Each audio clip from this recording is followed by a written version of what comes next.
नमस्कार, मैं Nemish Hemant. Dainik Jagran digital platform पे आप मुझे देख रहे हैं। आज का संवाद उन बिंदु पे जो जिन पर बहस तो खूब होती है, चर्चाएं खूब होती हैं, लेकिन उन सवालों का जवाब नहीं मिल पाता है। चाहे मनुस्मृति के विवादास्पद श्लोक का मामला हो, या राम मंदिर में दान चोरी का, या फिर अभी हाल फिलहाल का जेएनजी आंदोलन, जिसने समाज, धर्म और राजनीति को काफ़ी प्रभावित किया है। हम उन मुद्दों पे बातचीत करने के लिए आज हमारे सामने है अखिल भारतीय संत समिति के महामंत्री स्वामी जितेंद्रानंद सरस्वती जी। महाराज जी से आज संवाद इन मुद्दों पे होगी। नारायण। महाराज जी, मनुस्मृति पर फिर से अध्ययन और पुनः प्रकाशन की आवश्यकता क्यों पड़ी? इस पर पीछे के दिनों जिस तरीके से जातिवाद, आरक्षण, कभी यूजीसी के अंदर सवर्ण, अवर्ण और समाज को बांटने की और निरंतर भारतीय समाज के अंदर विभेद पैदा करने का प्रयास किया जा रहा था। पीछे के दिनों आपने देखा होगा कि बिहार की एक सो कॉल्ड इंटेलेक्चुअल महिला ने सिगरेट से मनुस्मृति को जलाते हुए एक फोटो डाली थी, बड़ा वायरल हुआ। हम जैसों को सोचने पे मजबूर किया कि आखिर ऐसा कौन सा कारण है कि यह जो वर्तमान में जिसको मनुस्मृति कहा जा रहा है, वास्तव में मनुस्मृति है नहीं। हम उस परंपरा के लोग थे। हमारे समाज में 24 प्रकार की स्मृतियां और कहीं कहीं तो 32 प्रकार की स्मृतियों की चर्चा थी। तो अपने युग के समाज ने किसी प्रश्न को पैदा किया तो उस समय याज्ञवल्क्य स्मृति, भारद्वाज स्मृति, अलग नाना प्रकार की संहिताओं का जन्म हुआ। तो इसी क्रम में जब हम आए अत्रि की स्मृति, तो मनुस्मृति की जब भी बात आई तो मनुस्मृति को पिछले 200-300 वर्षों में हमने वहाँ लाके खड़ा कर दिया कि जहाँ पर मनुस्मृति एक गाली लगने लगी कि आखिर मनुस्मृति है क्या। फिर इसकी जड़ में जाने का प्रयास किया। जब हम जड़ में गए तो ये पता चला कि 1794 के पूर्व, क्योंकि मनुस्मृति और विलियम जोन्स ये दोनों ऐसे नाम हैं जिसको हम अलग नहीं कर सकते। भारत में मनुस्मृति के प्रकाशन का श्रेय विलियम जोन्स को जाता है। तो प्रश्न है कि क्या 1794 से पहले, 18वीं शताब्दी से पहले मनुस्मृति थी तो किन रूपों में थी, और अगर थी तो अंग्रेजी में इसको प्रकाशित करने की जरूरत क्यों पड़ी। फिर भारत में छापा खाना की जो मशीनें हैं, जो आधुनिक प्रेस आज हम कहते हैं, 1556 में गोवा में पहली बार आया और अक्षरों को बिठा करके, धातुओं के अक्षर होते थे लकड़ी के खांचे में, और छपाई किसकी शुरू हुई थी तो बाइबिल की। बाइबिल कोई लेता नहीं था, तो पादरियों ने यह तय किया, ईसाई पादरियों ने, कि वो हिंदू धर्म ग्रंथों को छापेंगे। फिर यहाँ से प्रारंभ होता है हिंदू धर्म ग्रंथों में मिलावट। मेरे मन में एक प्रश्न है, मैं बाकी चीज़ों को लेकर के, कि ऐसा कौन सा कारण है कि चाहे बाबा साहब भीमराव अंबेडकर जी हों अथवा ज्योतिबा फूले हों, इन सभी को मनुस्मृति पढ़ाने के लिए कौन जा रहा है तो अंग्रेज पादरी। वो कह रहा है कि मनुस्मृति पढ़िए, और हिंदू समाज के अंदर वर्ण व्यवस्था है, विभेद है। पुणे के सरकारी स्कूलों में मनुस्मृति पढ़ाई जाए, ये व्यवस्था बनाई गई। पहले तो कहा गया कि भारतीय न्याय संहिता को समझने के लिए हम मनुस्मृति का अनुवाद करा रहे हैं, तो क्या उसके पूर्व की स्मृतियां हमारी कहाँ गायब हो गई। इस संदर्भ में विलियम जोन्स का एक पत्र लॉर्ड टिग्नमाउथ को है, जिसमें वो कहता है कि मैंने भारत में अलग अलग लोगों से स्मृतियों के बारे में चर्चा की।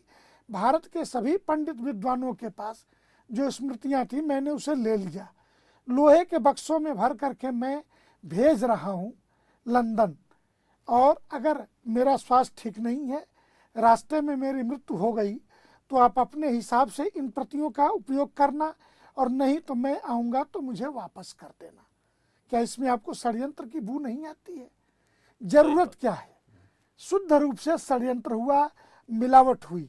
इसलिए हमने यह तय किया, श्री काशी विद्वत परिषद, अखिल भारतीय अखाड़ा परिषद, विश्व हिंदू परिषद के लोगों से चर्चा की हमने, और हिंदू समाज के बहुत सारे घटक हैं जिनको हम कह दें एक स्टेक होल्डर, अंग्रेजी का शब्द, जो समाज के हैं, इन सब से एक चर्चा करके कि नहीं, बंगाल में क्या जरूरत थी कि 11 विद्वानों की कमेटी, बंगाल के 11 ब्राह्मणों की।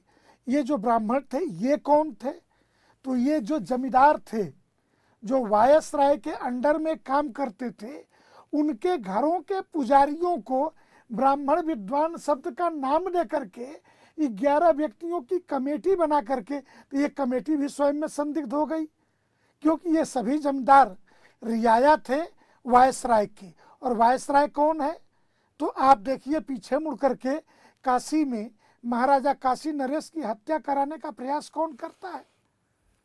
जो व्यक्ति काशी नरेश की हत्या का प्रयास करता है और जिसके बारे में जयशंकर प्रसाद जी ने गुंडा उपन्यास लिख दिया और काशी ने जिसे भगाया, वो व्यक्ति बाद में वायसराय बन करके, सबको पता है कि 1911 तक भारत की राजधानी कोलकाता थी, तो लॉर्ड वायसराय कोलकाता में बैठते थे।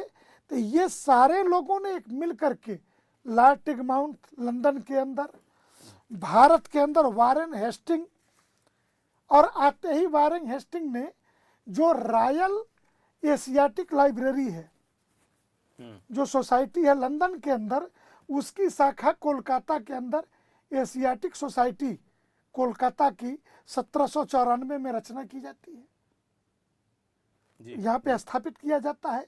तो ये क्या दिखाता है कि कहीं न कहीं हिंदू धर्म ग्रंथों में, क्योंकि छापा खाना की मशीनें उनके पास थी। दूसरी एक मजेदार बात बताता हूँ, हिंदी के अखबार अथवा उर्दू के अखबार, बंगला के अखबार नहीं निकाले जा सकते थे।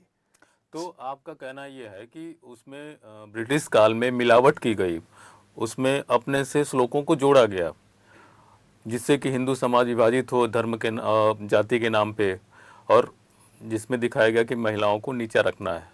ऐसा कुछ आप कहना चाहते हैं? जी, सीधी सी बात है कि डिवाइड एंड रूल, हिंदू समाज को टुकड़े में तोड़ो। हिंदू समाज का कोई भी धड़ा ऐसा नहीं था। आज सो कॉल्ड जो ओबीसी है, 27% के आरक्षण के दायरे में है। ये सारी जातियां, 2/3 इस देश का राजा कौन था अंग्रेजों के आने के पहले? महारानी अहिल्याबाई होलकर उसी 17वीं शताब्दी में 1791 में काशी विश्वनाथ का मंदिर बनवा रही थी। दुर्गा कुंड पे काशी में दुर्गा कुंड का मंदिर रानी रासमणी रामकृष्ण परमहंस के साथ आती है, वो बनवा रही है। काशी के औरंगजेब के समय में भग्न किए गए मंदिरों का निर्माण गुजरात से आने वाली बैजाबाई बनवा रही हैं। बैजाबाई, रानी रासमणी और रानी अहिल्याबाई होलकर, ये न ब्राह्मण है न क्षत्रिय है।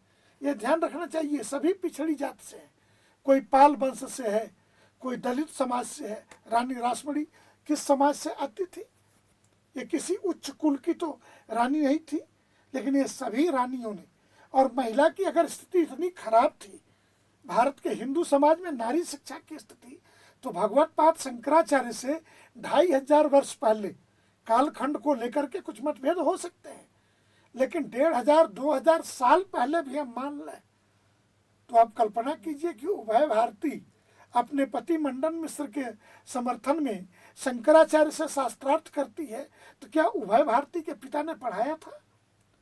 या आर्यभट्ट जैसे महान गणितज्ञ इस देश के लीलावती के नाम पर गणित का जो ग्रंथ है उसका नाम लीलावती रखते हैं, तो क्या ये नारी का अपमान होता था इस देश के अंदर? क्या तब नारियां शासन में नहीं थी?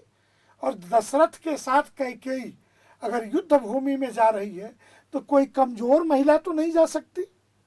तो आज महिलाओं की जो समाज में कमजोर स्थिति है, तो उसके पीछे क्या कारण समझ में आता है आपको? सीधी सी बात है कि जो सो कॉल्ड यूरोपीय कंट्री, जिनका नेतृत्व ब्रिटेन अर्थात लंदन करता है, या वर्तमान में रोमन कैथोलिक चर्चों के पॉप करते हैं। जी 1975 में भारत में इमरजेंसी लगा, आपातकाल, और राजनीतिक विषय है, और देश की प्रधानमंत्री श्रीमती इंदिरा गांधी जी थी। जी आप अबला कहिए या सबला कहिए, जी जिस भाषा में कहना हो आप कहिए, परंतु 1975 में अमेरिका के पार्लियामेंट में कि महिलाओं को वोट देने का राइट है, ये प्रस्ताव पास हो रहा था। अर्थात दुनिया में लोकतंत्र के नाम पर, एक सुसभ्य देश होने के नाम पर ढोल पीटने वाला अमेरिका 1975 में महिलाओं को वोटिंग राइट देता है। और हमारे यहाँ सहधर्मिणी, अर्धांगिनी, भार्या, भामिनी जैसे शब्दों के उपयोग के द्वारा वो पति के प्रत्येक कार्य में पति बिना उसकी सलाह के निर्णय नहीं ले सकता। जी ये हजारों वर्षों से परंपरा है। और सीता ने धनुष उठा लिया तो जनक ने धनुष यज्ञ का आयोजन कर दिया, सिर्फ इसलिए कि मेरी पुत्री स्वयंवर में अपना वर चुन सके। तो पुत्री को अगर महिलाओं को अधिकार नहीं था तो स्वयंवर शब्द की रचना, और स्वयंवर शब्द का जो प्रथम प्रयोग है वो कालिदास के रघुवंश में है। दीप शिखा का स्वयंवर प्रथम स्वयंवर है। तो कालिदास के कालखंड से भी हम जोड़ें, इस शब्द की उत्पत्ति को भी हम जोड़ें, तो स्वाभाविक तौर से हम देख लें कि स्वयंवर कहाँ खड़ा है। तो हिंदू धर्म ग्रंथों में बेतरतीब मिलावट हुई। अब हम 21वीं सदी के उस युग में प्रवेश किया है कि अब तक हम संघर्ष काल में थे, तो धर्म ग्रंथों की तरफ हमारा ध्यान गया ही नहीं कि क्या मिलावट हुई, क्या छपा, किसने क्या छापा, किसने कौन सी व्याख्या कर दी। अब भारत के विद्वान थोड़ा स्थिर हुए, तो अब हमें लगता है कि उत्तर से दक्षिण, पूरब से पश्चिम, पूरे भारत के विद्वानों को एकजुट होकर के ऐसे विभेदकारी शब्द क्या प्राचीन काल में थे। एक उदाहरण देके पूछता हूँ, महाराणा सांगा के वंश परंपरा में कुल गुरु थे रैदास। अगर मनुस्मृति इतनी खराब थी तो राणा सांगा के परिवार ने सिर्फ मीरा के गुरु नहीं थे, राणा सांगा के कुल गुरु थे रैदास जी। अपने कुल गुरु को मीरा ने बहू के रूप में एक पत्र लिखा था। मेड़ता की बेटी ने राणा वंश की बहू ने पत्र लिखा था, एरी मैं तो प्रेम दीवानी, मेरा दर्द न जाने कोई, अमर पद है। और इसका उत्तर दिया था, उस समय जाके प्रिय न राम वैदेही, तजिए ताही कोटि बैरी सम, यद्यपि परम स्नेही। तो ये साहित्यिक उस समय पत्राचार भी तुलसीदास जी से, रैदास से, सबसे हुए हैं, साहित्य की दृष्टि से भी। तो अगर ऐसा था तो रैदास गुरु कैसे थे, नाभादास की संत परंपरा कैसे खड़ी हुई, और रामानंदाचार्य तो प्रयागराज के ब्राह्मण थे, उन्होंने कबीर के जिसके माता पिता का भी पता नहीं है, उनको एक भाई कहेंगे कि कुलीन ब्राह्मण को ही दीक्षा दी जाएगी, तो कबीर को दीक्षा कैसे मिल गई, रैदास को दीक्षा कैसे मिली, परंपराओं में दीक्षा ये कैसे, नाभादास की दीक्षा कैसे आगे बढ़ी। तो ये कहना सर्वथा बेमानी है। और अगर हम ध्यान से देखें तो गुजरात की धरती पर सहजोबाई के गुरु चरणदास जी, इसमें से कोई ब्राह्मण नहीं है। तो मनुस्मृति अगर थी, उसका सम्मान था, तो मैं उस कालखंड में किसी ने मनुस्मृति में ये विभेद है इसकी चर्चा क्यों नहीं की। कौटिल्य ने तो अर्थशास्त्र लिखते समय जब वर्ण और आश्रम व्यवस्था पर उन्होंने चर्चा की, तो उन्हें भी तो चर्चा करनी चाहिए थी, नहीं की। तो मतलब आपका कहना है कि ये मिलावट ब्रिटिश काल में अनुवाद करने के दरमियान में की गई पूरी तौर से। ब्रिटिश काल में दूसरे हिंदू धर्म ग्रंथों में अंग्रेजों को इतनी रुचि क्यों थी। हाँ, बात एक मजेदार दृश्य कि जो हमारी पीढ़ी है, ये गूगल पे सर्च मारे, विलियम जोन्स ऑक्सफोर्ड यूनिवर्सिटी, मात्र इतना सर्च मारे तो उसे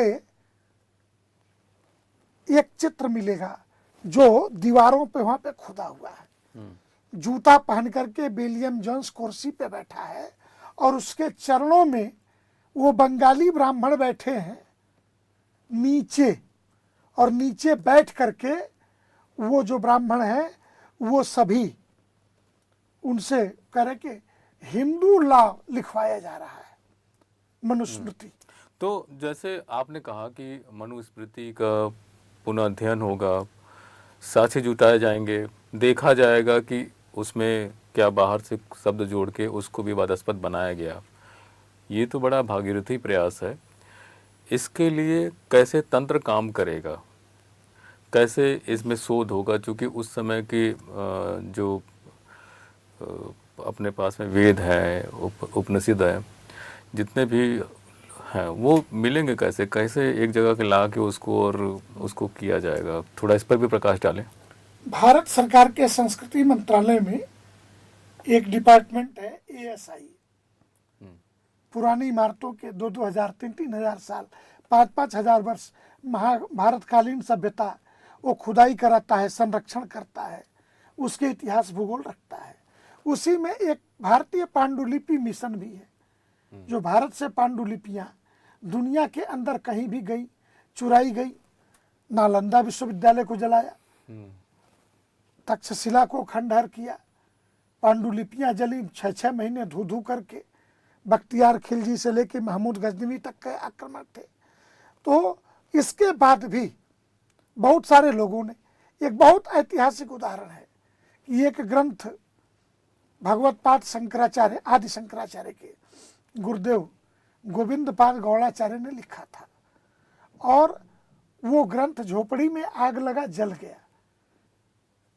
भगवत पाद शंकराचार्य यात्रा पर थे, लौटे, गुरुदेव दुखी थे, उनको देखा तो पूछा कि ऐसा कैसे हुआ? तो क्या झोपड़ी में आग लगी और पांडुलिपि जल गई जिससे तुमने पढ़ा था।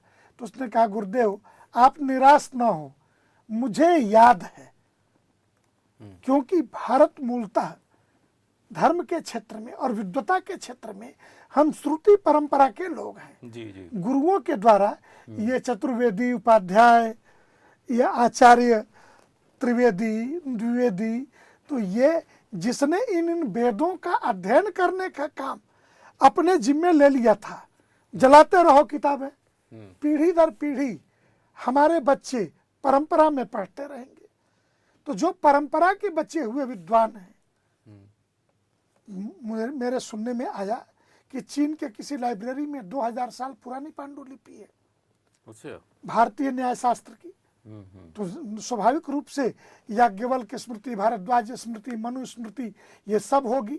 हम भी तो देखना चाहते हैं कि क्या मनु महाराज जैसा न्यायप्रिय व्यक्ति देश की वर्ण व्यवस्था में शूद्रों के बारे में ऐसी टिप्पणी कर सकता है क्या?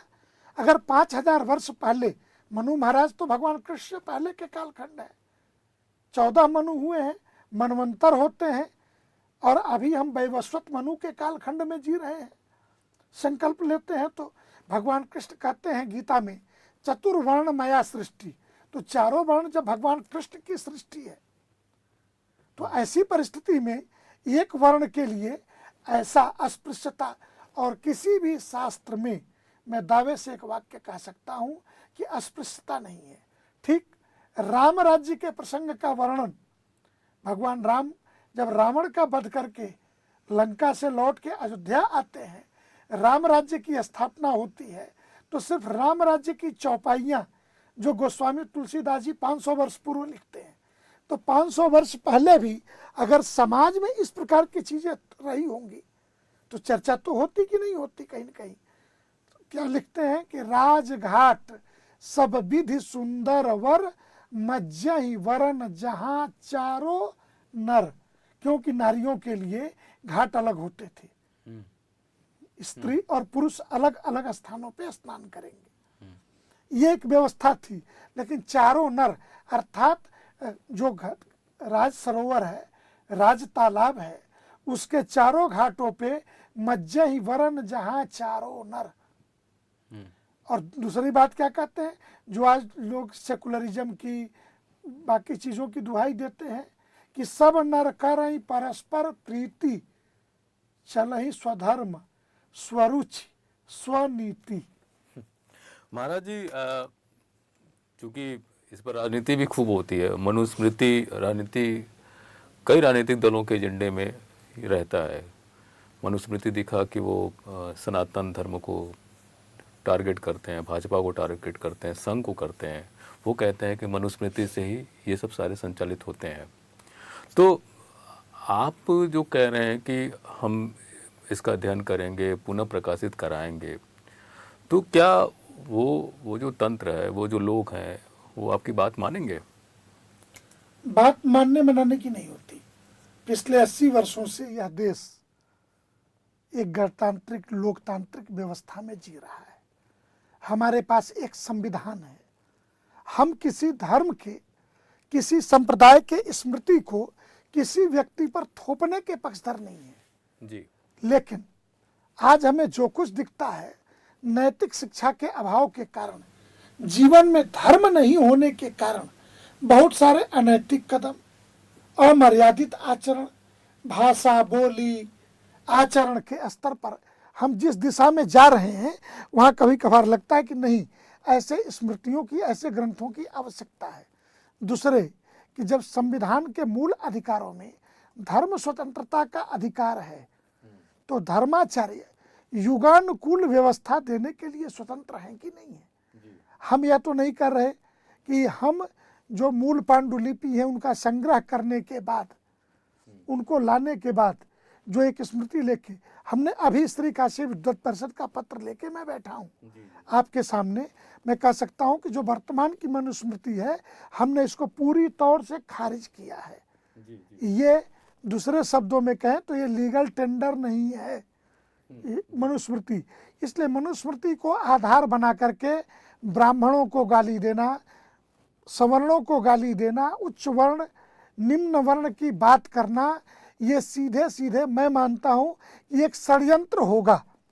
और लोग कहते हैं कि हिंदू समाज में जाति व्यवस्था, अगर जाति व्यवस्था ब्राह्मणों ने बनाई हिंदुओं में, तो इस्लाम में और क्रिश्चियनों में भी तो जाति व्यवस्था है।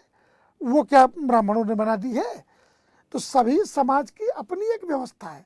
उसी प्रकार हिंदू समाज की एक व्यवस्था है। तो हम किसी पे दबाव नहीं डाल रहे।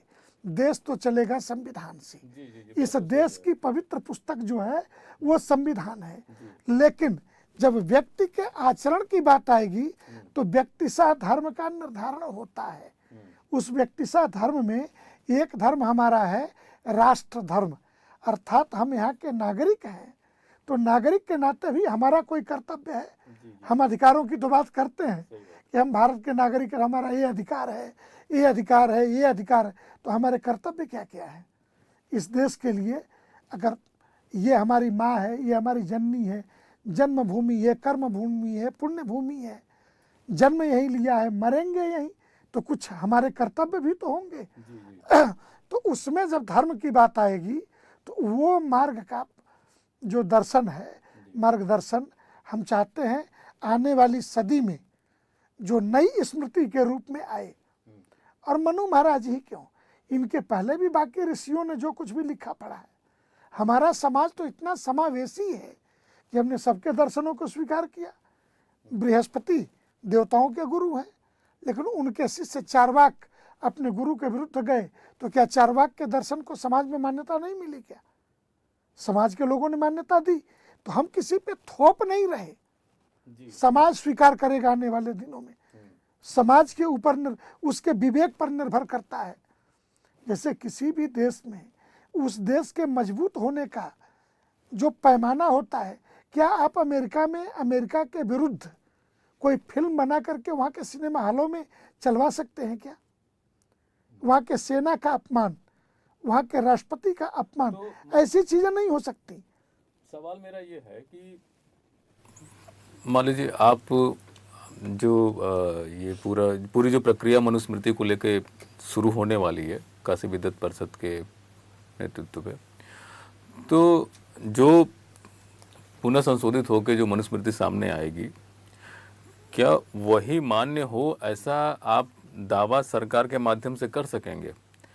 लोग फिर वही पुराने जो आप कह रहे हैं कि ट्रांसलेटेड, जिसमें कुछ मिला दिया गया समाज को तोड़ने के लिए, कि उसको ही लोग सामने दिखा के हिंदू समाज को बदनाम करते रहेंगे? ये कैसे पुख्ता होगा कि क्षेत्र में जिस ग्रंथ को धर्माचार्यों ने, धर्मशास्त्रियों ने अस्वीकार कर दिया, जी, जब हमने अस्वीकार कर दिया कि ये हमारा नहीं है, ये विलियम जोन्स की स्मृति है, ये मनुस्मृति नहीं है। किसने छापा? विलियम जोन्स ने छापा। विलियम जोन्स के पहले की कोई स्मृति लेके आओ, हम स्वीकार करेंगे, नहीं तो हम मानेंगे कि इस षड्यंत्र में देश तोड़ने, हिंदू समाज को तोड़ने की कॉन्स्पिरेंसी के आप भी ए पार्ट हो। हिंदू समाज आपको हिंदुओं का द्रोही मानेगा, और जो एक सेक्ट है टुकड़े टुकड़े गैंग टाइप, जो सनातन उन्मूलन का अभ्यास करता रहता है कि डिसमेंटलिंग ऑफ ग्लोबल हिंदुत्व के नाम से पूरी दुनिया में जो अभियान चलाए जाते हैं, मैं मानूंगा कि वो भी इसी के पार्ट है। और वो सनातन धर्म के न धर्माचार्यों पर विश्वास है, न धर्मशास्त्रियों पर विश्वास है, न हिंदू समाज पर विश्वास है। तो उन ग्रंथों को मानेगा कौन? और उनकी मान्यता को क्या कोर्ट स्वीकार कर लेगा क्या? रही बात सरकार के दबाव की, तो सरकार तो चलेगी संविधान से। जनता चुनती है अपनी सरकार को, तो संविधान में न मनुस्मृति है, न कुरान शरीफ है। ये ध्यान रखना चाहिए। न कोई हदीस है, न मनुस्मृति है। ये हमारी प्रैक्टिस का विषय है। हम अपने जीवन में प्रैक्टिस कैसा करते हैं, क्योंकि हमें सवेरे ब्रह्म मुहूर्त में जगना चाहिए, भगवान की पूजा करनी चाहिए, मंदिर जाना चाहिए। ये धर्माचार्यों के द्वारा बताए गए या हमारे पितरों के द्वारा, माता पिता के द्वारा बताए गए ऐसे नैतिक शिक्षा है कि बड़ों को प्रणाम करना चाहिए, पैर छूना चाहिए। तो ये जो मूल्य है, ये बहुत सारे लोग हैं आजकल एक नया ट्रेंड चला, बताओ संविधान में कहाँ लिखा है। हम भारत माता की जय बोलें, संविधान में कहाँ लिखा है? तो हम कहेंगे आप अपने माँ बाप का जय बोलें, ये भी तो नहीं लिखा है। आप इस्लाम की जय बोलें, ये भी तो नहीं लिखा है। बाइबिल की जय बोलें, ये भी तो नहीं लिखा है। सही तो बात है। हाँ, तो ये चीज़ें नैतिकता का प्रश्न है और हमारे स्वयं के आत्मा के पवित्र होने से जुड़ा हुआ है। अच्छा महाराज जी, आपने अभी नैतिकता, कर्तव्य और व्यक्तिगत आचरण की बात की, जिसमें शुद्धता होनी चाहिए। लेकिन अभी एक जैन जी का आंदोलन हुआ था जंतर मंतर पे, उसे जैन जी आंदोलन कहा गया।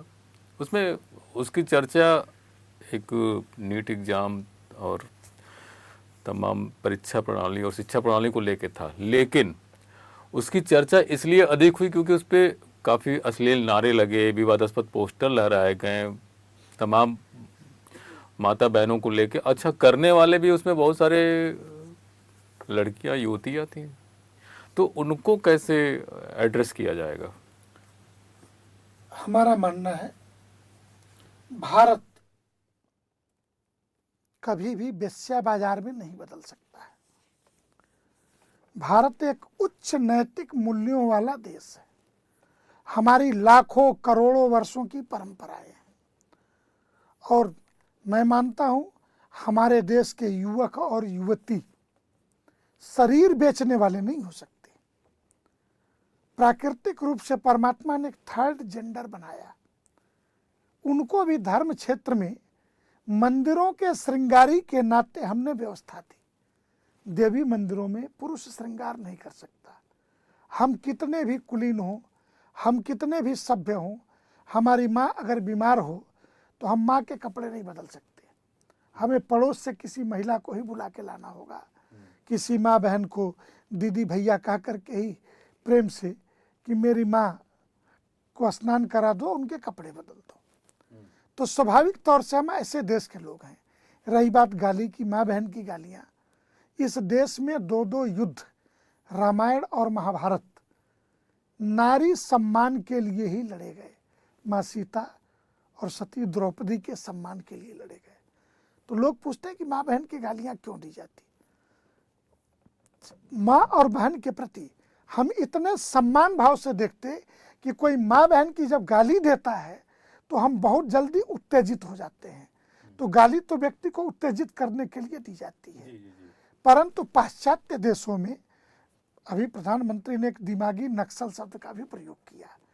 मैं वही सवाल करने वाला कि था। लंबे समय से इसको एक इंटेलेक्चुअल टेररिस्ट, बौद्धिक आतंकवादी शब्द का प्रयोग पर पिछले 15-20 वर्षों से मैं करता रहा हूँ इस शब्द का प्रयोग। तो मेरा मानना है कि ये बौद्धिक आतंकवादी कैसे हथियार बना सकते हैं। जिस प्रकार इस्लाम में 72 हुरों को प्राप्त करने के लिए फटने के लिए कुछ चाहिए, बम बना बांध करके। क्या मिलेगा क्या नहीं मिलेगा ये अलग का विषय है, परंतु ये पूरी दुनिया में आतंकवाद का सप्लायर देश पाकिस्तान, इसने इसको धर्म के मुलम्मे में ऐसा लपेटा कि शरीर पर बम बांध करके कोई फट जाए। तो उसी प्रकार से पहली बार ये जो बौद्धिक आतंकवादी है, पहले अर्बन नक्सली, रूरल नक्सली जो थे, रूरल नक्सली खत्म हो गए। शहरों में विभिन्न विश्वविद्यालयों में ये जो अर्बन नक्सली पड़े हैं, जो इस देश के टुकड़े करने का सपना देखते हैं, ऐसे मंचों पे जब आते हैं तो अभी एक प्रश्न आया कि कश्मीर स्वतंत्र हो, इसकी लड़ाई लड़ रहे शर्जील इमाम, ये बात कही गई। भारत के न्यायपालिका पे प्रश्न खड़े किए गए। अरे देशद्रोहियों को सरे चौराहे पे खड़े करके दुनिया के बहुत सारे देश गोली मार देते हैं, तुम जिंदा रख के जेलों में बिरयानी खिला क्यों रहे हो? हम तो इस मामले में कहेंगे कानून यहाँ लचर है, चाहे वो बौद्धिक आतंकवादी विश्वविद्यालयों में पनप रहा हो। ऐसी कोई भी विचारधारा जो इस राष्ट्र को, इस राष्ट्र की संस्कृति को, इस राष्ट्र के प्रकृति को, इसके मूल धर्म सिद्धांतों को जो क्षति पहुंचा रही हो, उसको नष्ट किया जाना चाहिए, उस पूरी विचारधारा को, चाहे किसी भी रूप में हो। ये प्रधानमंत्री ने दिमागी नक्सल एक शब्द दिया, उसके बाद से राजनीतिक चाहे सामाजिक क्षेत्रों में बहुत तेजी से हलचल हुआ और कई सारे नेताओं ने तो यहाँ तक कहा कि हाँ मैं दिमागी नक्सल हूँ। तो इसको किस तरीके से आप देखते हैं स्वामी जी? हम तो इसी रूप में देखते हैं कि भगवान राम के जन्म की कथा गोस्वामी जी ने कही, रावण के अवतार की कथा कही। तो उसी प्रकार ये जो दिमागी नक्सल है, एक लंबे समय से इस देश के अंदर, अगर इस देश के नेता प्रतिपक्ष विदेश में जाकर के कि भारत राष्ट्र नहीं है, राज्यों का समूह है, तो हम पूछें कि दुनिया में कम से कम दक्षिण पंथ से लेकर वाम पंथ तक सारी विचारधाराओं ने दुनिया का सबसे प्राचीन ग्रंथ वेदों को माना है। उसमें यजुर्वेद में वयम राष्ट्रे जागृयाम पुरोहिता, हम राष्ट्र के जागृत पुरोहित हैं।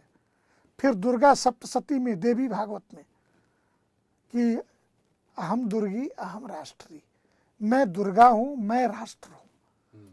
इसके बाद अथर्ववेद में कि भूमि माता पुत्रो अहम पृथिव्या, कि ये जो भूमि है ये हमारी माता है।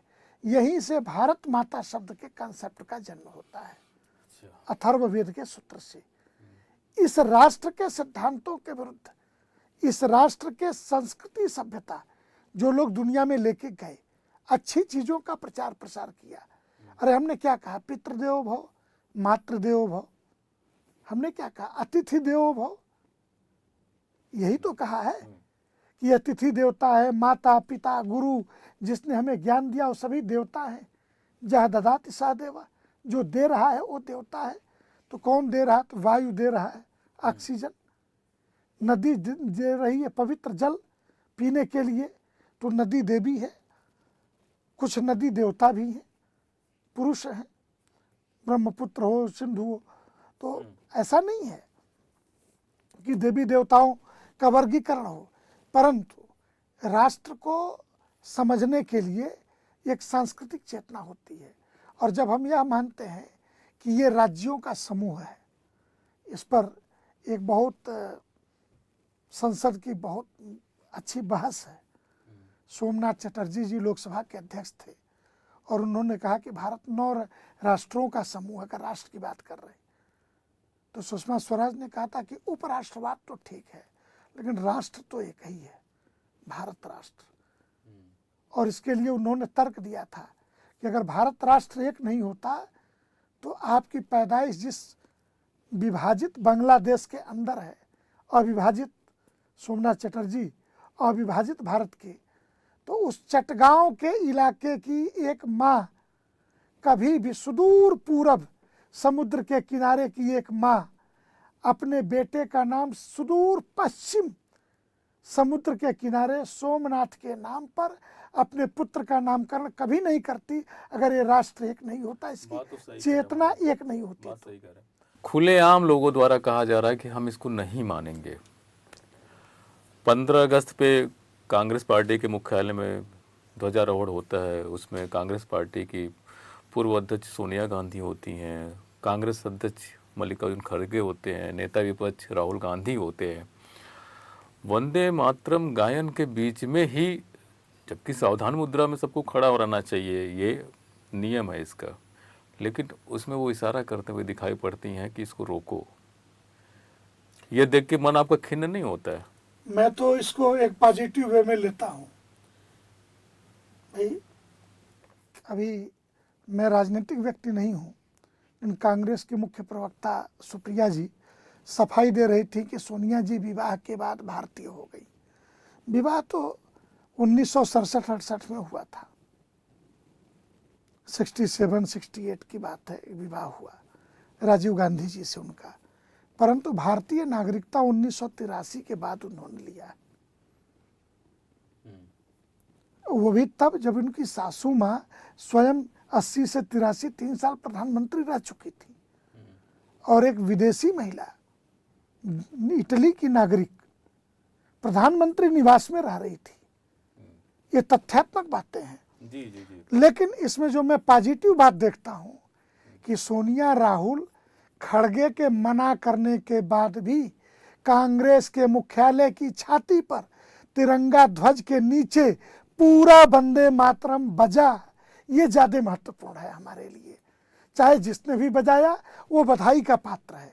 और मैं तो इतना ही कहूँगा कि देर आयत दुरुस्त आयत, भले बंकिम बाबू के वंदे मातरम को 150 साल बाद लाल किला पे भी पहली बार, पूरे देश में पहली बार ये सम्मान मिला हो, हुआ, परंतु हमारे राष्ट्र नायकों का गीत तो वंदे मातरम ही था।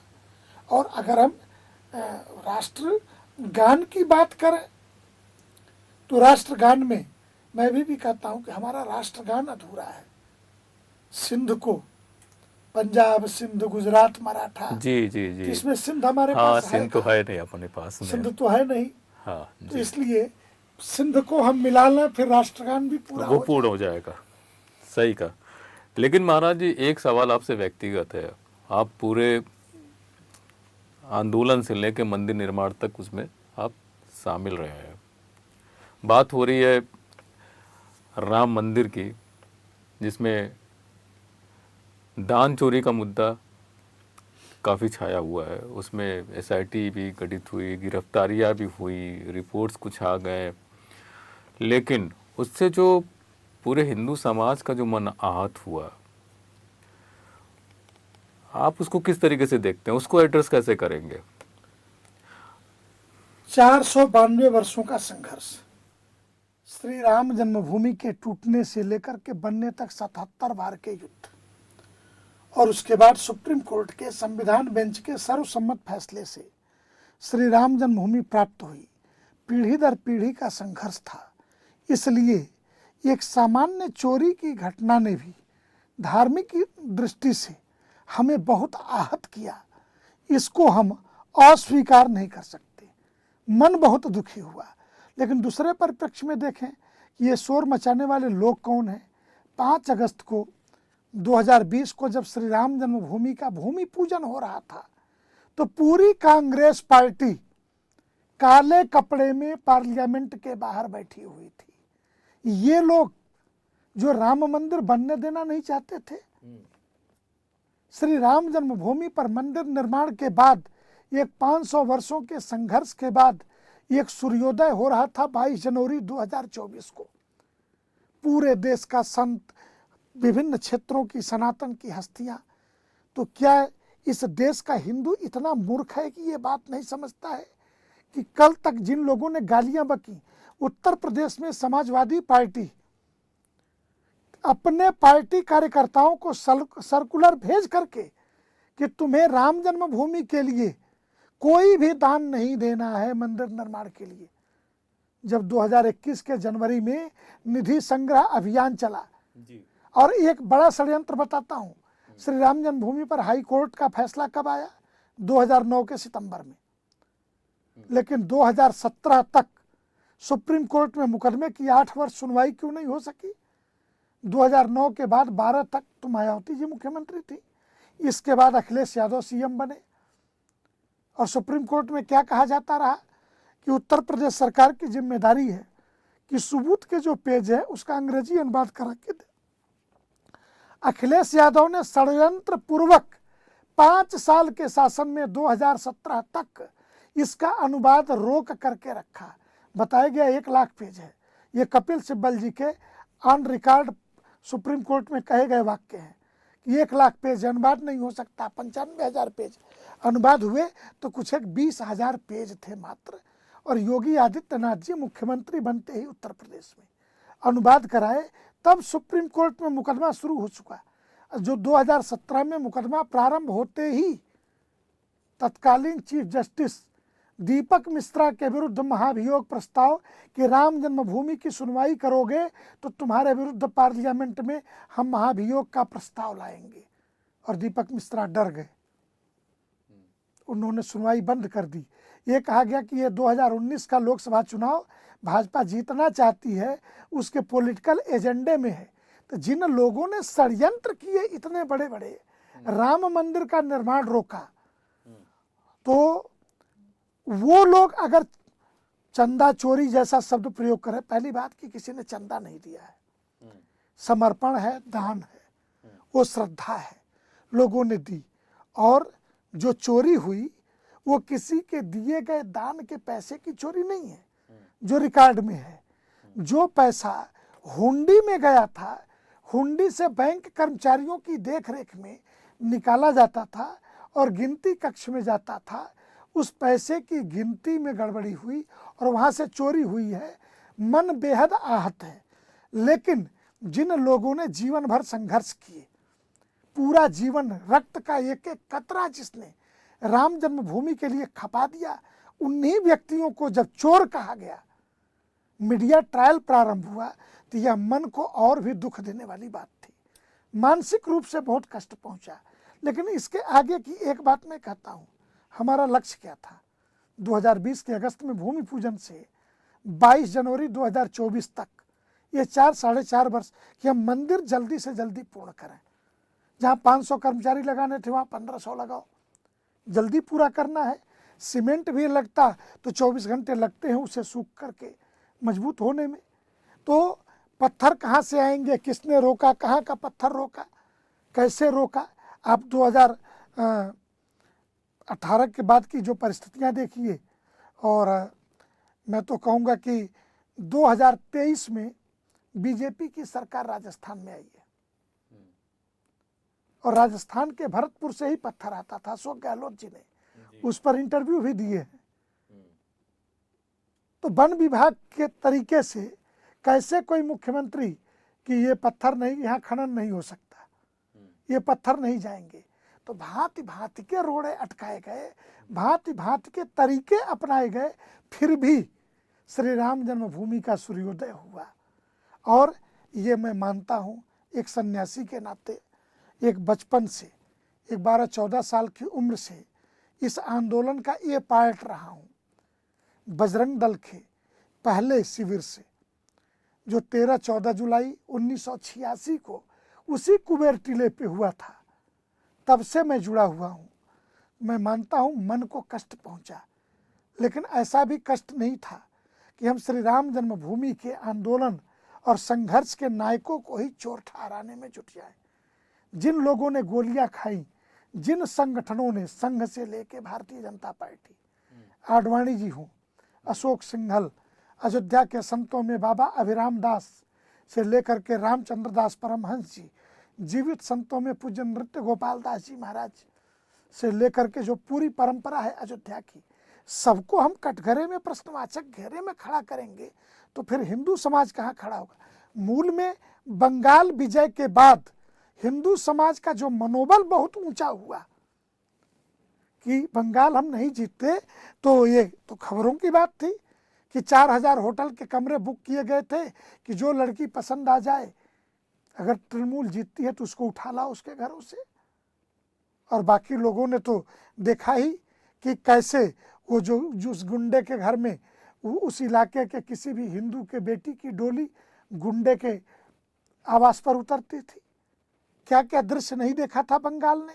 तो जो हिंदुओं का नैतिक मूल्य और ऊर्जा बढ़ा था, इस ऊर्जा को डाउन करने के लिए एक सामान्य चोरी की घटना को दान चोरी जैसे शब्द में प्रयोग करके, और वो लोग जिन्होंने श्री राम जन्मभूमि मंदिर निर्माण के रास्ते में जीवन भर कांटे बिछाए और आज तक दर्शन के लिए नहीं गए, ये इन लोगों ने अगर कोई बातें खड़ी की हैं तो मैं उससे सहमत नहीं हूँ। हाँ, चोरी हुई, चोर पकड़े गए, SIT जांच बैठी, और मैं तो इससे भी आगे की बात कहता हूँ, अगर इस जांच से भी संतुष्टि नहीं है तो ED CBI इस देश की जो भी एजेंसी, और सारी SIT तो सुप्रीम कोर्ट के निर्देश में बनी हुई है, चल रही है अंतिम टिप्पणी। और ऐसा तो नहीं है कि जो लोग गए सुप्रीम कोर्ट, आप ही के वकील गए हैं तो उनके वो शब्दों मुंह में शब्द नहीं है, या वहाँ संतुष्ट हैं और बाहर निकल के आप कुछ और कहेंगे, ऐसा तो नहीं होता। जैसे राम जन्मभूमि के भूमि पूजन पर एक प्रश्न खड़ा हुआ कि हाशिम अंसारी के परिवार को भी बुला लिया गया, उसने देश के प्रधानमंत्री जी को रामायण भेंट की, तो लोगों ने कहा, अरे क्यों मुसलमान को बुलाया? हमने कहा इकबाल अंसारी या उनके बेटे मोहम्मद हाशिम, इस पिता पुत्र में से जो जीवित है, जो व्यक्ति आया, उसको लेकर के हमें कन्फ्यूजन नहीं होना चाहिए। हमारा विश्वास भारत की न्यायपालिका पे है, हम न्यायपालिका में मुकदमा लड़े, हम जीते वो हारे, लेकिन उन्होंने ये तो नहीं कहा कि सुप्रीम कोर्ट का निर्णय हमें अस्वीकार है। उन्होंने कहा क्योंकि पंचायत से हुआ कि हम पंचायत में बात नहीं मानेंगे, तो वह अंतिम निर्णय जो सुप्रीम कोर्ट करेगा उसी को मानेंगे। इसलिए अंसारी परिवार राम जन्मभूमि के भूमि पूजन में बैठ के ये पाकिस्तान को चुनौती दे रहा था कि भारत की न्यायपालिका पे कमेंट मत करो। न्यायपालिका ने जो निर्णय दिया है हम दोनों पक्ष मानते हैं, इसलिए हम भूमि पूजन से लेकर के उद्घाटन तक में आए हुए हैं। लेकिन स्वामी जी, वो सवाल अभी भी बरकरार है, क्या लापरवाही हुई थी या ये षड्यंत्र है? मेरा मानना है षड्यंत्र कुछ नहीं है। जब नई पीढ़ी, जब नई व्यवस्था बन रही हो, श्री राम जन्मभूमि पर आप पिछले रिकॉर्ड के हिसाब से मैं बोल रहा हूँ, 2019 से पहले अयोध्या के जमीनों का रेट देखिए, अयोध्या जाने वाली संख्या देखिए। 2019 के नवंबर में निर्णय आता है, 2020 से अयोध्या जाने वाली भीड़ देखिए, और 2022 में जब आप मूलभूत सुविधा, 2024 में मंदिर निर्माण के बाद जब मूलभूत सुविधा आप उपलब्ध करा देते हैं, double line railway track, 6 lane national highways, Ayodhya की कनेक्टिविटी चारों तरफ से जोड़ देते हैं, इसके बाद 2025 में 23 करोड़ लोग रिकॉर्ड संख्या आती है अयोध्या दर्शन के लिए। 2024 के जनवरी के बाद 23 करोड़ लोग एक वर्ष में दर्शन करते हैं श्री राम जन्मभूमि पर। जो व्यक्ति प्रयागराज के कुंभ में आता है वो काशी विश्वनाथ और राम जन्मभूमि, प्रयाग, काशी और अयोध्या का एक ट्रायंगल तीर्थिज्म के लिए, तीर्थ के लिए बना। और हमने नहीं, उत्तर प्रदेश की सरकार ने भी यह स्वीकार किया कि कुंभ से 3 लाख करोड़ का व्यापार हुआ। अगर 3 लाख करोड़ का व्यापार हुआ तो 18% के GST 54,000 करोड़ रुपए तो आपके अकाउंट में सीधे चले गए सरकार के पास जी। आपने 40,000 करोड़ खर्च किए, 54,000 करोड़ कमाए, तो सरकार को मिले पैसे, अर्थात हिंदू ने। दूसरी बात जो आपने कही कि लापरवाही, मैं मानता हूं हमारा पूरा ध्यान श्री राम मंदिर निर्माण पर था। निर्माण के बाद कुछ लोगों की जिम्मेदारी थी कि व्यवस्था बनाए, लेकिन इस अप्रत्याशित भीड़ ने सिर्फ क्राउड मैनेजमेंट पे ध्यान लगा। क्राउड मैनेजमेंट से अयोध्या जो अप्रत्याशित भीड़ आई, कई बार 7-7, 10-10 किलोमीटर के जाम लगे। मध्य प्रदेश की सड़कें जबलपुर तक, प्रयागराज के कुंभ के समय जबलपुर तक जाम लगा था, लोग रास्तों में भोजन करा रहे थे। तो ऐसी परिस्थिति में सत्ता सरकार से लेकर के जो धर्म क्षेत्र के प्रबंधन में जुड़े लोग हैं, उनका पूरा ध्यान क्राउड मैनेजमेंट पे गया और क्राउड मैनेजमेंट के दौरान कुछ लोगों के मानसिक विकृति ने चोरी के लिए उनके मन में कुछ उत्साह भरे। वो सारे चोर पकड़े गए, जो नहीं पकड़े गए वो भी पकड़े जाएंगे। संपत्तियां सीज हुई हैं। तो उसमें आप ये कहना चाह रहे हैं कि कुछ ये गलती कुछ कर्मचारियों की है, ये जो मन खराब हुआ, चोरी की भावना आई, कुछ कर्मचारियों की है। ट्रस्ट के जो आप सदस्य बताएं, हैं, ट्रस्ट के स्ट्रक्चर में 11-12 लोग हैं, 5-6 ट्रस्ट शामिल नहीं है इसमें। ट्रस्ट का पूरे स्ट्रक्चर में ट्रस्ट कतई नहीं शामिल है। मैं इसे इसलिए नहीं स्वीकार करूंगा कि अगर यह नैरेटिव जो वामपंथ प्रायोजित नैरेटिव है, यह नैरेटिव चल गया तो कल को किसी के घर में चोरी होगी, कहा जाएगा घर का मालिक जिम्मेदार है। चोर जिम्मेदार नहीं है, घर का मालिक जिम्मेदार है, इसलिए घर का मालिक बदल दो। चोर को मत पकड़ो, मालिक को बदल दो। लेकिन चंपत जी को तो इस्तीफा देना पड़ा, इसलिए कि जब नैतिक दबाव होता है और जब समाज लोक निंदा, भगवान राम ने भी कहा कि मुझे स्वर्ग और नर्क से डर नहीं लगता। वाल्मीकि रामायण का श्लोक है कि मुझे स्वर्ग और नर्क से डर नहीं है, डर है तो लोक निंदा से। और इस लोक निंदा ने ये चंपत राय जैसे ऋषि को भी त्यागपत्र दे देने पे, चंपत जी का क्या था, घर छोड़ा, परिवार छोड़ा, 35 साल मुकदमे की फाइलों को अपनी गोद में लेकर के जिया। वो हमारी आपकी तरह से रोटी सब्जी भी नहीं खा सकते, तो वो तरल भोजन करते हैं, चंपत जी को क्योंकि उनका आप आहार नाल स्वाभाविक है। वो इस युग के ऋषि हैं, लेकिन जितनी गालियां पड़ी, क्या 1 रुपए का भी हेर फेर कहीं साबित हो सका, एक वस्तु के बारे में भी? और मैं एक तो दूसरी चंपत बात, जी को आप क्लीन चिट देते हैं? हम नहीं, सुप्रीम कोर्ट के मर्यादा में बनी हुई एसआईटी ने क्लीन चिट दे दिया है जी, वो है। मेरे देने की बात नहीं है, इस देश की संवैधानिक व्यवस्था ने दिया। हमने तो पहले भी दिया था, आज भी दे रहे हैं, और मरते दम तक मेरा मानना है कि चंपत राय जी गलत नहीं हो सकते। तो आप ट्रस्ट में उन्हें वापस लेने की का अनुरोध करते हैं कि उन्हें होना चाहिए ट्रस्ट में? मुझे लगता है एक त्यागी और ऋषि के लिए मंदिर निर्माण उनके जीवन का लक्ष्य था। अब यह इतिहास से तो नहीं मिटेगा कि श्री राम जन्मभूमि का मंदिर निर्माण, जिसके 1-1 इंच की भूमि जो अयोध्या में भगवान राम के पटवारी कहे गए, ऐसे चंपत राय ने ही कराया राम जन्मभूमि का निर्माण। ये इतिहास का हिस्सा बन गया। जी जी। एक 80 वर्ष की उनकी उम्र है इस समय।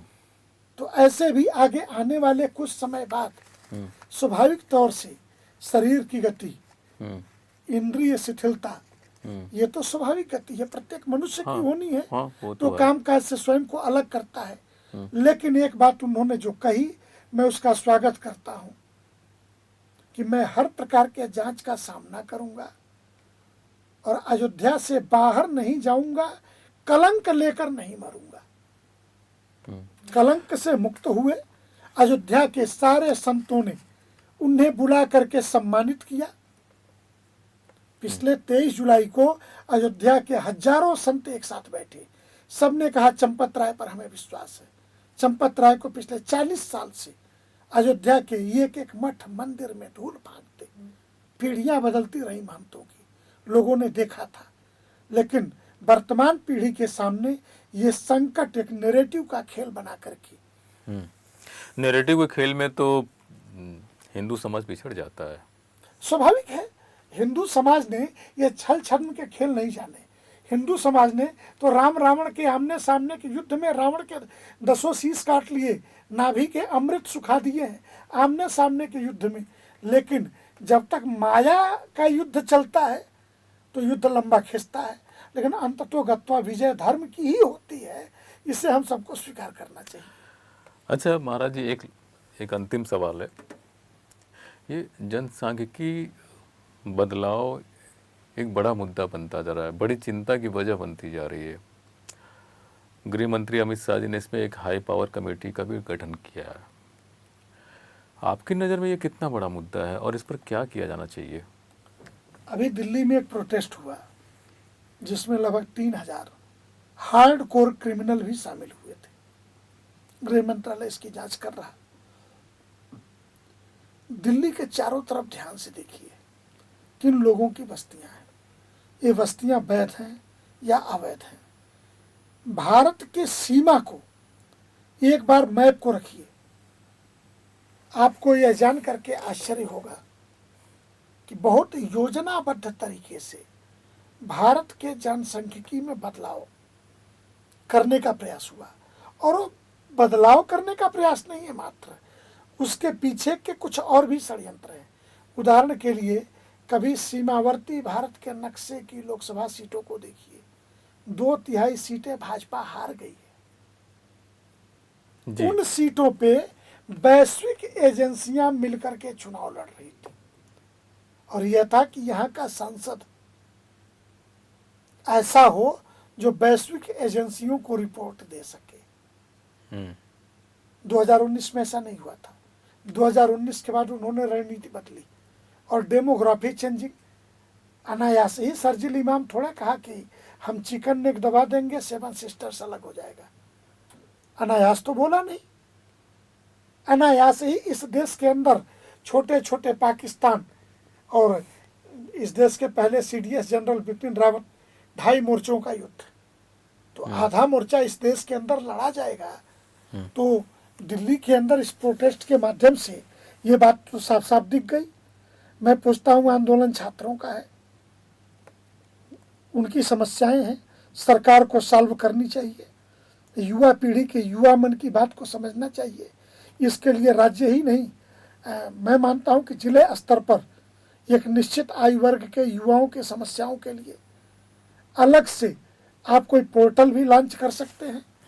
बहुत सारे काम हैं जो किए जा सकते हैं युवा मन को समझने के लिए। लेकिन युवा मन को नशे का लती बना करके उसे नशे की हालत में उसको, क्या मैं बोलूं, स्वतंत्र का मुक्ता फ्री सेक्स एजुकेशन की आड़ में आप इस देश को कहाँ ले जाना चाहते हैं? समलैंगिकता को मान्यता, LGBTQ गर्व करे, इसके लिए प्राउड डे की घोषणा करना और हिंदू समाज के सांस्कृतिक ढांचे को छिन्न भिन्न करना, और इस छिन्न भिन्न होते ढांचे में ये डेमोग्राफी चेंजिंग एक बहुत बड़ा प्रश्न बन करके खड़ा होता है। जी जी, स्वाभाविक है कि भारत की सीमाओं के नक्शे को देखिए ध्यान से, जो महत्वपूर्ण हमारे शहर हैं। मैं उदाहरण के लिए 2 घटना बताता हूँ आपको। हम दिल्ली के बगल में हिंडन एयरबेस है, रक्षा मंत्रालय का है। जी जी। हिंडन एयरबेस के बगल में हज हाउस क्यों बनाया गया, और हिंडन नदी की जमीन पर वो कैसे बना? NGT क्या उसको नहीं देख रही थी? नहीं बन सकता था कानूनी तौर से?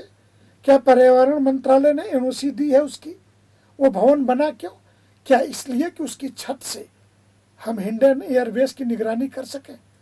कोई ISI का एजेंट हाजी गाजी के बेस में उसके छत पर रह सके?